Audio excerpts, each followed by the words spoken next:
मैले लेख्न चाहेका कुराहरू खै किन लेख्न सक्दिन। तिमीलाई बताउनु पर्ने केही कुराहरू छन् तर बताउनै सक्दिन। केही शब्दहरू गलामै आएर अड्किन्छन्, केही भावनाहरू खै कस्तो खैफल हो मनको कुनै कुनामा दफन हुन पुग्छन्। हेर न, हिजोसम्म उदास उदास लाग्थ्यो, आज जिन्दगी बेग्लै मनोरम लाग्छ। तनावग्रस्त परिस्थिति छ, तैपनि मलाई तिम्रो सामिप्यतामा आराम लाग्छ। तिम्रो बोली सुन्नासाथ यो ओठमा अनौठो मुस्कान आउँछ र म आफ्नै मुस्कान देखेर भयभीत हुन पुग्छु। तिम्रो सामिप्यतामा प्राप्त यो आनन्दमा निसासिन पुग्छु। प्रेम, खै किन हो यो शब्दले मनमा अनेकौं खैब सिर्जना गर्छ। भविष्यको कल्पनाले मनमुटु रेट्न थाल्छ। भविष्य नसोचौँ भन्छु, तर भविष्य नसोची हुन्छ र? गन्तव्य बिनाको फगत यात्रा कोही हिँड्छ र? त्यही पनि यो आवारा मन बरालिन पुग्छ। रोक्न खोज्छु, अनेकन करतुत गरेर आफै बहकिन खोज्छ। थाहा छ, हामी बीच धेरै अन्तर छ र पनि हेर न, यी अन्तरहरू बीच मेरो भावना कसरी तिम्रो भावनासँग समान्तर हुन पुगेका छन्। गन्तव्य बिनाको एक अघोषित यात्रा तय गर्न पुगेका छन्। तिमीलाई थाहा छ, समान्तर रेखाहरू एक भएर समान भएर एउटै बाटो हिँडेर पनि कहिले मिल्दैनन्। सायद अनन्तमा गएर मिल्छन् होला। तर यो अनन्त कसले देखेको छ? मैले देखेको छैन अनन्त। अर्को जन्म, अर्को लोक। मलाई त यही जन्ममा तिमीसँग मिल्नु छ, एक हुनु छ। तर हामी एक हुने बिन्दु कहाँ छ र?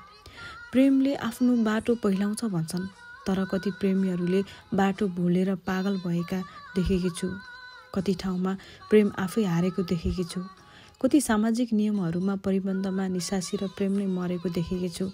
सब देखेर, बुझेर, भोगेर पनि हेर न, मैले यो मनलाई रोक्न नसकेको, तिमीतर्फ बढ्न खोज्ने यी उशृङ्खल कदममा जन्जिर कस्न नसकेको। तिमी नै भन न, के हामी बीच यो विमल प्रेम सम्भव छ? के यो निराकार भावनाहरूले आकार लिन सक्छ? मानिसहरू भन्छन् प्रेम विवाह भन्दा माथि हुन्छ, तर के विवाह बिनाको सन्तान परिवार जाइन्छ? प्रेमको उद्देश्य नै एक हुनु हो। एक नभइकन के प्रेम सदैव मनमा रहन सक्छ? के प्राप्ति बिना सन्तुष्टि सम्भव छ?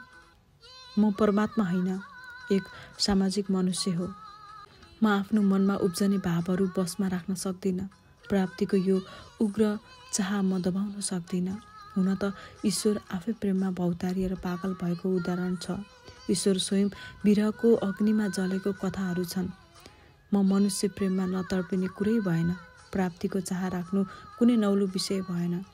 स्वार्थ सायद स्वार्थी नै छ मानव मन, सायद स्वार्थी नै छ मेरो प्रेम, सायद सत्य नै हो स्वार्थ आवश्यकता।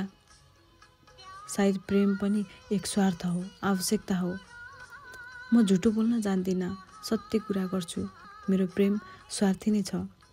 तिम्रो निकटतामा आनन्द महसुस हुन्थेन भने सायद म तिमीप्रति यति आसक्त रहदिन थिएँ होला।